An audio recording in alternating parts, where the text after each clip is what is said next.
शर्त वो हुरूफ जो किसी काम को दूसरे काम पर मौकूफ करने के लिए इस्तेमाल हो उन्हें हुरूफ शर्त कहते हैं। जाहिर सी बात है, अगर जब हम ये जुमलों में इस्तेमाल करते हैं तो हुरूफ शर्त कहलाते हैं।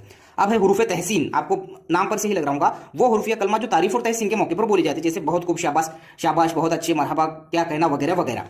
अब है हुरूफ ताज्जुब, जैसे कि आपको पता है ताज्जुब वाला जो लफ्ज होता है, सुभान अल्लाह, अल्लाहु अकबर, ओहो, ये जो ऐसे अल्फाज होते हैं ये हुरूफ ताज्जुब कहलाते हैं, जो ताज्जुब के मौके पर बोले जाते हैं। हुरूफ तासुफ या हुरूफ नदबा, ऐसे कलमात जो किसी अफसोस या गम के मौके पर बोले जाते हैं उन्हें हुरूफ तासुफ कहते हैं, जैसे आह, हाय, अफसोस, उफ, वाय, नसीब। ये जब हैरत अंगेज जब कोई चीज हम देख लेते हैं तो उस वक्त ये जुमले बोले जाते हैं, और इसी को हुरूफ तासुफ या हुरूफ नदबा कहा जाता है, यानी जब कोई अफसोस गम का इजहार किया जाए वो।